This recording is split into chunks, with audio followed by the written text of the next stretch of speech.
nous allons étudier ici un réseau composé en tout et pour tout d'un seul neurone. Cette construction particulièrement élémentaire va nous donner l'occasion d'analyser sans trop de complications son fonctionnement. Cela va nous permettre aussi de présenter des applications comme distinguer deux catégories via une droite séparatrice, ou se comporter comme certaines portes logiques, ou encore réaliser des approximations de fonctions. Alors, dans son principe de fonctionnement, quelle que soit la taille du réseau et de ses fonctions, il faut toujours commencer par l'apprentissage du réseau. Et il existe en gros deux méthodes d'apprentissage. Première méthode, on laisse le réseau apprendre par lui-même à partir de jeux d'entrée qui lui sont présentés. Il s'agit alors d'un apprentissage dit non supervisé. Mais le plus souvent, c'est la deuxième méthode qui est employée, celle de l'apprentissage supervisé. En voici le principe. On dispose d'un certain nombre de jeux d'entrée, ici, avec pour chaque jeu la valeur de sortie souhaitée, c'est-à-dire l'objectif T, comme target, qui signifie cible en anglais. Cet ensemble de jeux de données constitue ce qu'on appelle les données d'apprentissage ou datasets. Il contient un certain nombre de lignes, qui est égal au nombre de jeux, puisqu'il y a un jeu par ligne. L'apprentissage en ligne se réalise selon le processus suivant. Dans les données d'initialisation, on fournit l'erreur globale admissible et le nombre maximum d'itérations. Deux valeurs constitueront le critère de sortie du processus d'apprentissage. On lance une boucle de traitement sur chaque jeu d'entrée, c'est-à-dire sur chaque ligne du dataset, avec les étapes suivantes. Alors, calcul de la sortie Y, calcul de l'expression de l'erreur qui est fondée sur la différence entre la sortie Y et la valeur souhaitée et la cible T. L'expression obtenue, que l'on détaillera plus loin, correspond à ce qu'on appelle l'erreur en ligne. On tient compte de cette erreur en ligne pour apporter une modification personnalisée aux paramètres internes du réseau, avec pour effet attendu la diminution de l'erreur en ligne. On améliorera ensuite à la ligne suivante, etc. Lorsqu'on a terminé toutes les lignes du dataset, on passe à ce moment-là par l'aiguillage suivant. Soit l'erreur obtenue, qui est la somme des valeurs absolues de toutes les erreurs en ligne, est inférieure à l'erreur globale admissible, soit le nombre maximum d'itérations est atteint. Dans ce cas, on déclenche la fin de l'apprentissage. Dans le cas contraire, on continue à l'itération suivante et on recommence un cycle de calcul de cette façon-là, sur l'ensemble des lignes du dataset.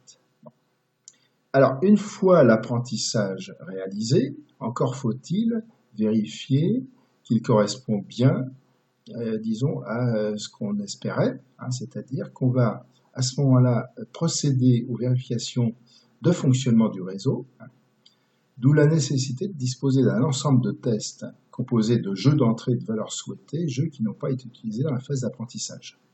Et sur l'ensemble de tests qui est passé en entrée du réseau, on peut récupérer le pourcentage d'erreurs obtenues. Si ce pourcentage d'erreurs reste dans des limites acceptables, on considère que l'apprentissage est réussi.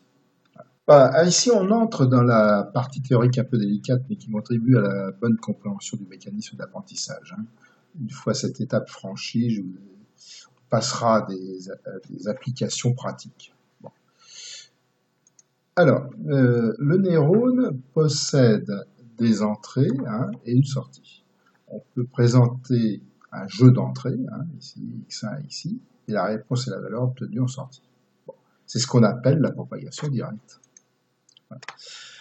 En développant un peu plus le mécanisme de fonctionnement, le neurone traite les entrées affectées d'un poids W sur chacune d'elles, et le biais B via ce qu'on appelle la fonction de préactivation.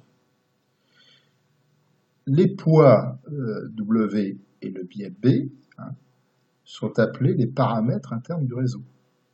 Puis la sortie de la fonction de préactivation est transmise ensuite à l'entrée de la fonction d'activation pour le calcul de la sortie Y.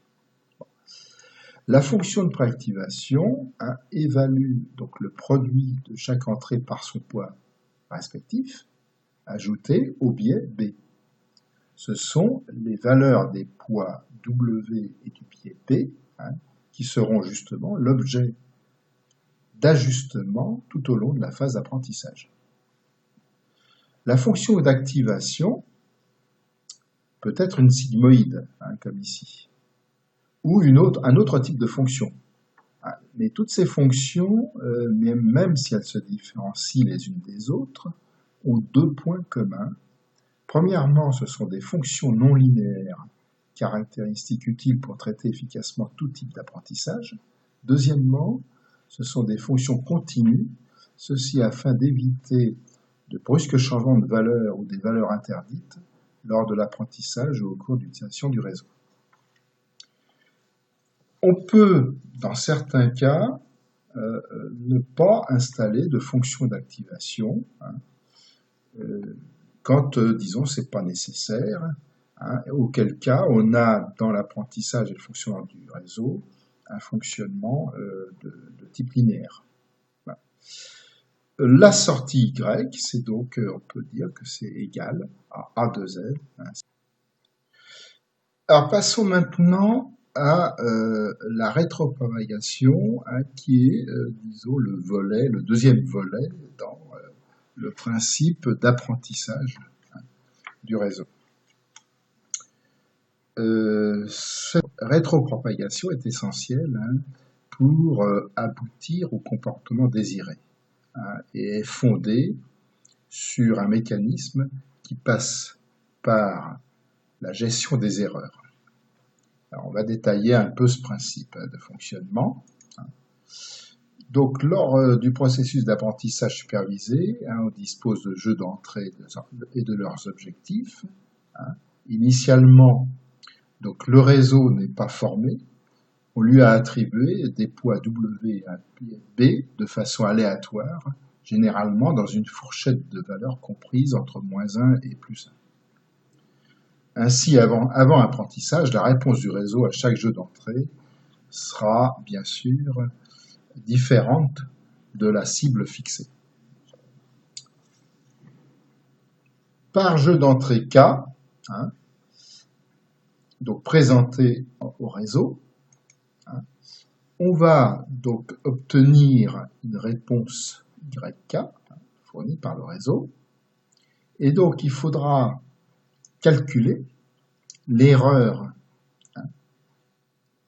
entre cet objectif TK et la réponse YK. Donc on passe par ce qu'on appelle l'erreur quadratique, qui est simplement la mise au carré de cette différence, à un facteur près qui est admis.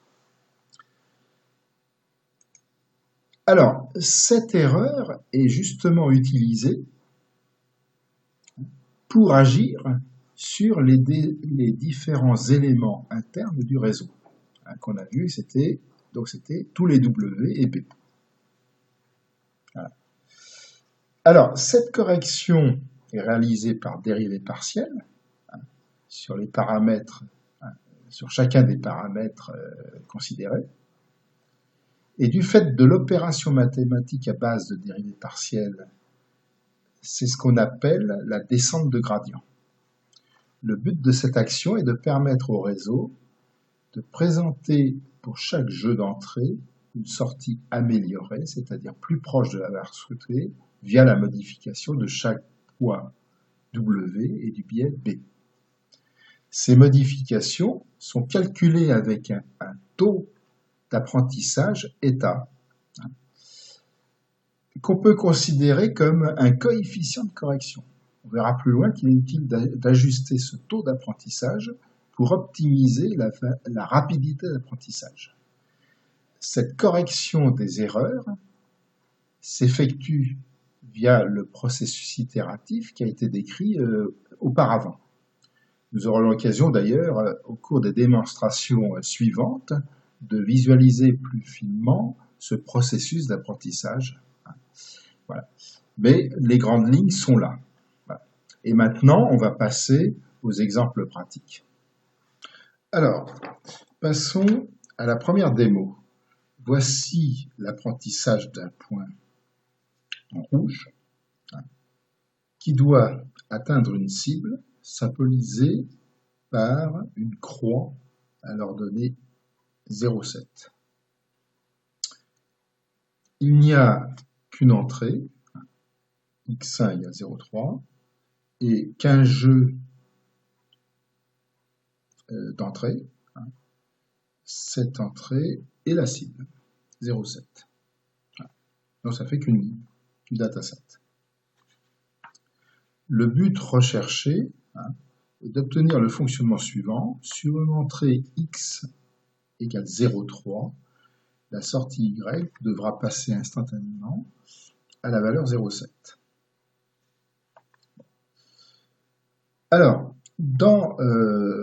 pour que ça soit plus visuel, l'apprentissage, donc on va pouvoir regarder l'évolution à la fois de W, donc en bleu sur le graphique à gauche, de B, donc ça sera en rouge sur le graphique à gauche, et une autre courbe qui sera l'évolution de l'erreur, qui sera en gris, et donc sur l'axe secondaire du graphique. Alors, à droite, on a un certain nombre d'indicateurs. Parmi eux, on a tout en bas le taux d'apprentissage qui est 8, là, qui a été mis à 8. Le nombre de neurones 1, bien sûr, et puis le nombre d'itérations qui, lui, va varier au fil du processus. Et on verra aussi que l'erreur globale devra petit à petit baisser au fur et à mesure que le point rouge se rapproche de la cible. Donc on va lancer la vidéo. Voilà.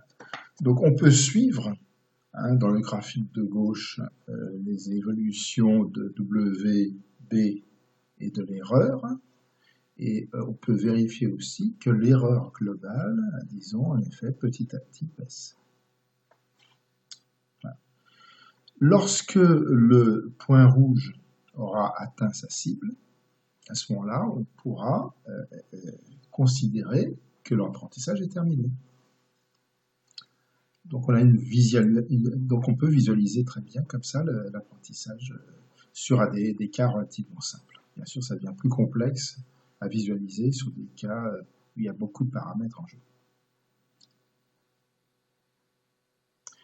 Bon, on aboutit au bout de, mettons, une centaine d'itérations à peu près, à la stabilisation des valeurs W et B.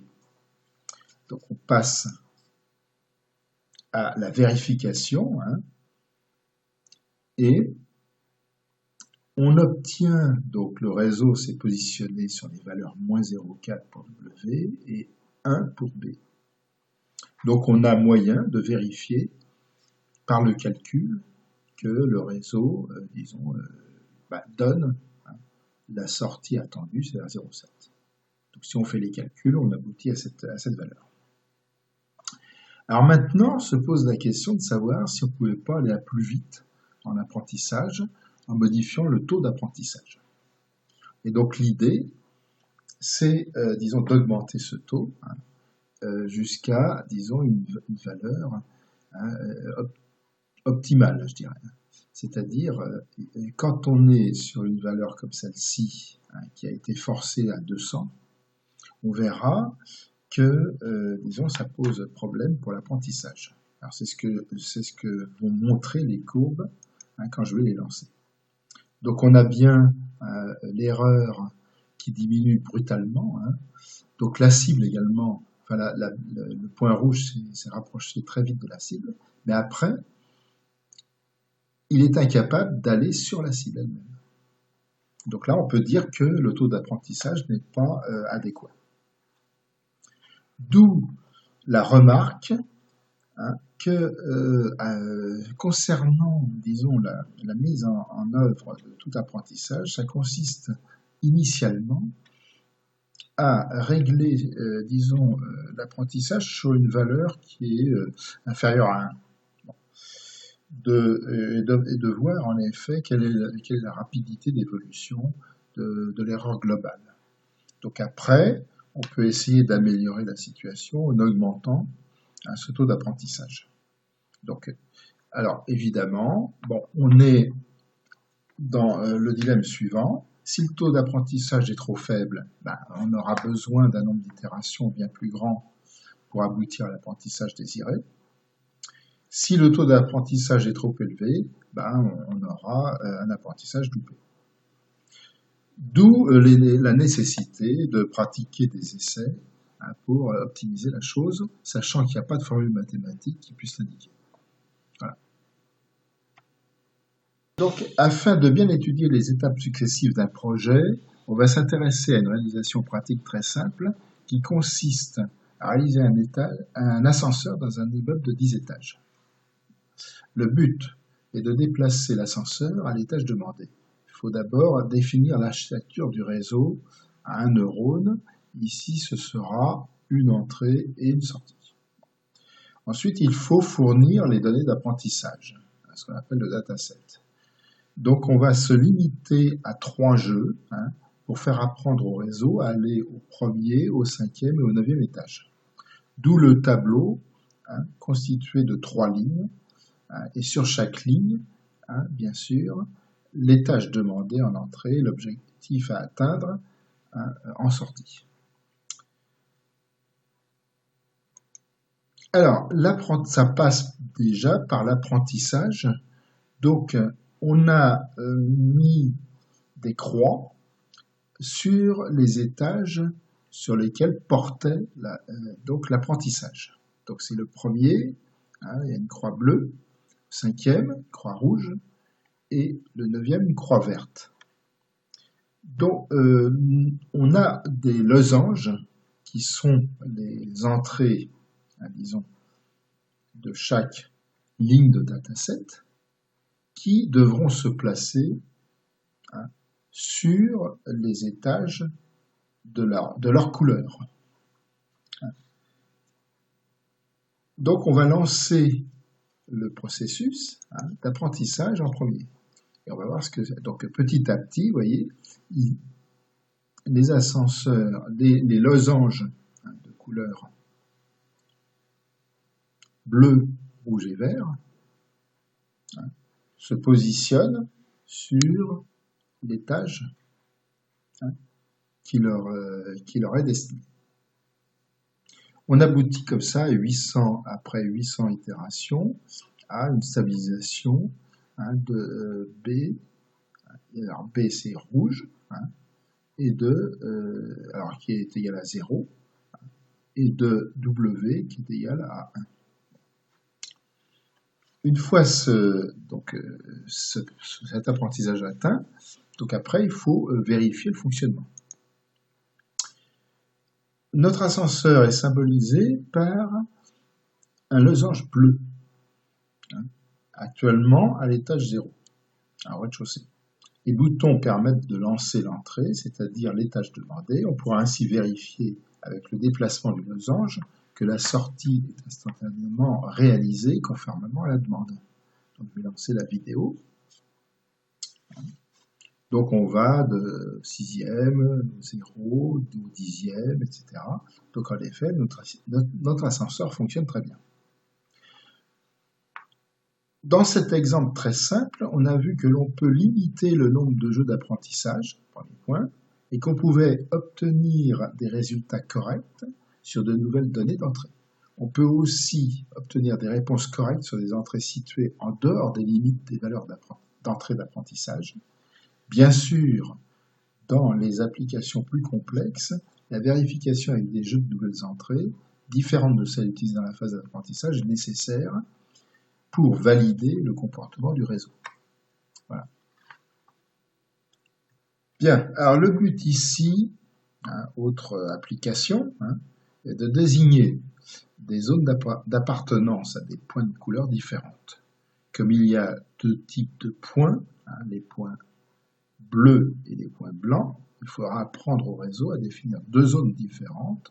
Par exemple, la zone jaune pour les points bleus et la zone bleue pour les points blancs. Ici, il faut deux entrées, x1 et x2. Tout simplement parce qu'on a besoin des coordonnées de chaque point, donc l'abscisse et l'ordonnée. Sur un modèle d'apprentissage de 100 points, on aura le même nombre de jeux dans le dataset, à savoir 100 lignes. Quant à l'objectif ou la cible, ce sera la zone d'appartenance du point concerné avec la convention suivante, par exemple, objectif t égale 1, par exemple, ça sera la couleur jaune, donc la zone en couleur jaune, et pour l'objectif t égale 0, la zone bleue. Voilà. Donc on va lancer le processus d'apprentissage.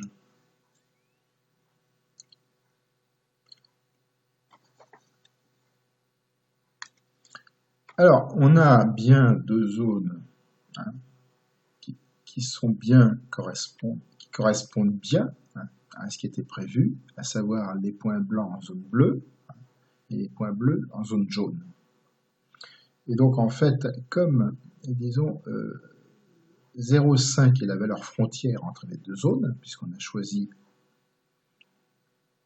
1 pour la zone jaune et 0 pour la zone bleue, on peut par exemple, entre 0,49 et 0,51, affecter une couleur noire d'incertitude, d'où la lisière qui existe entre les deux zones.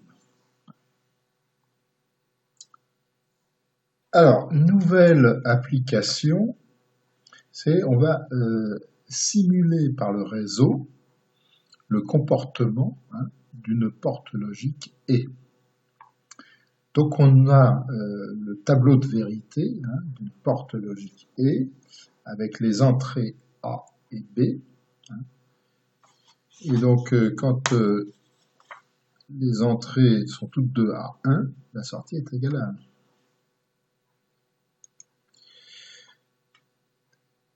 Notre réseau, il va comporter donc deux entrées,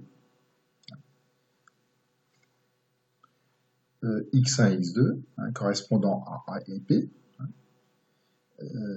Et le dataset va comprendre 4 lignes, puisqu'il y a 4 combinaisons possibles. On va lancer donc le réseau, son apprentissage. Donc là, sur le graphique ici d'apprentissage, j'ai installé un rond vert qui correspond au cas où on a x1 égale 1 et x2 égale 1. Et donc on va voir ce qui se passe autour du rond vert quand on lance l'apprentissage. Voilà. Alors c'est lancé.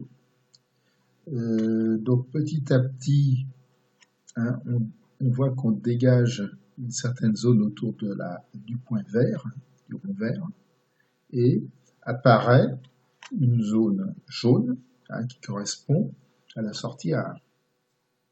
Donc les autres ronds de couleur blanche se trouvent dans une zone bleue, c'est-à-dire correspondant à une valeur de sortie égale à 0.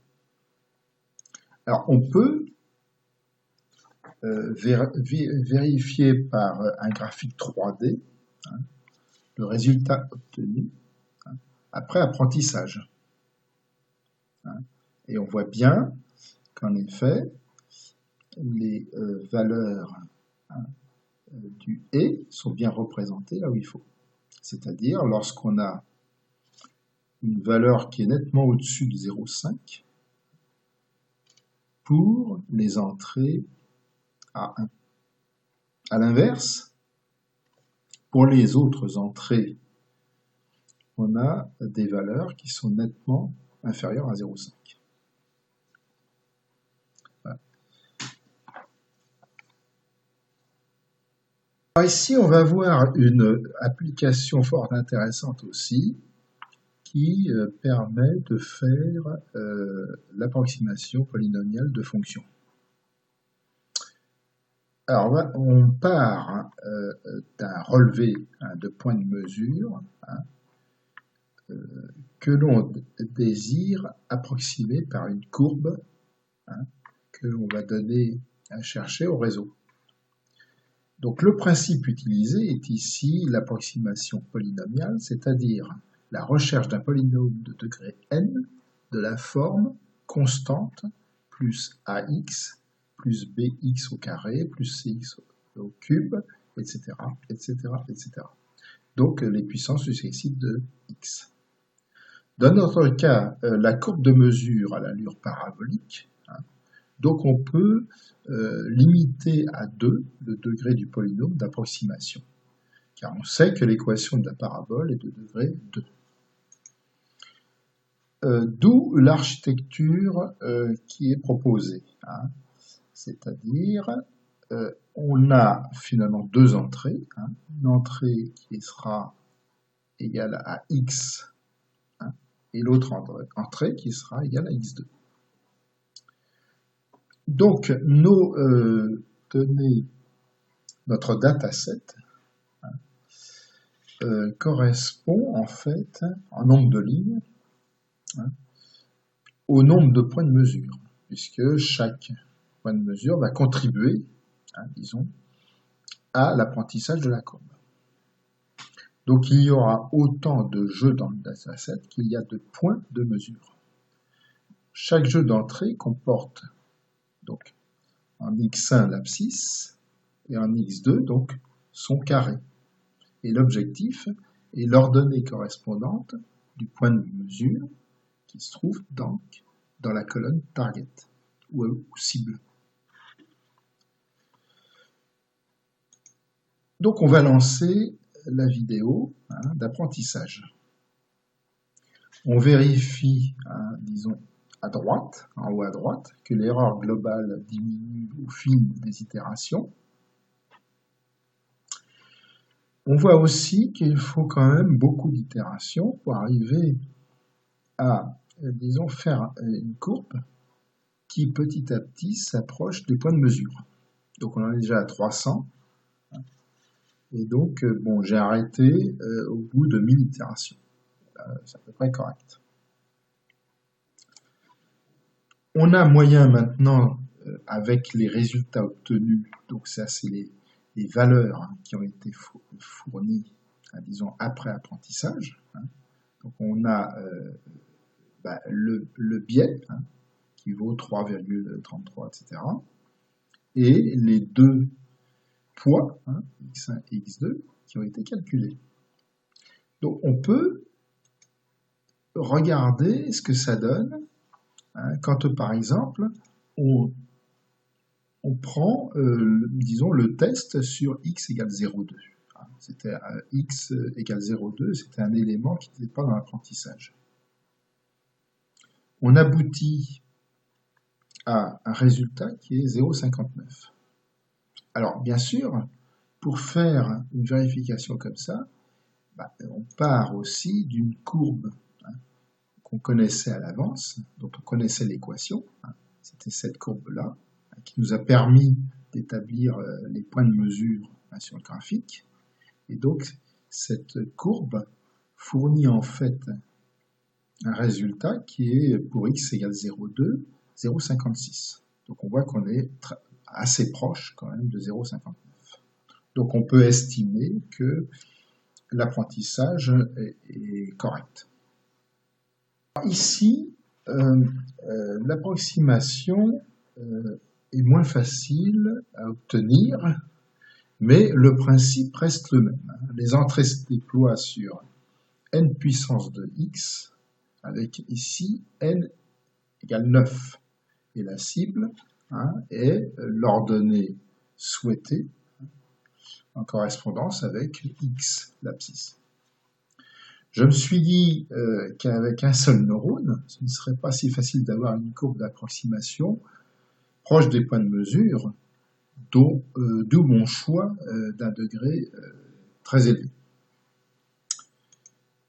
Et lorsqu'on passe l'apprentissage, on s'aperçoit qu'en effet, la réalisation est possible. Déjà, on aboutit voilà, à une approximation médiocre, alors qu'on est déjà, disons, à 6000 itérations. Voilà, alors ici, on change de chapitre et on s'intéresse aux limites d'un réseau à un neurone unique, même s'il permet, comme on l'a vu, disons, déjà un certain nombre de réalisations fort intéressantes. Alors, première limite, dans la séparation par catégorie. Car notre réseau à un neurone ne fournit qu'une séparatrice rectiligne. Du coup, si la frontière entre deux catégories n'est pas une droite, quel que soit le nombre d'itérations, il ne pourra minimiser l'erreur globale durant son apprentissage. C'est ce que montre le résultat de gauche. À droite, pour montrer la différence, figure le résultat d'apprentissage d'un réseau à deux neurones cachés. Alors, et donc qui correspond bien mieux en fait à la limite des deux catégories de points.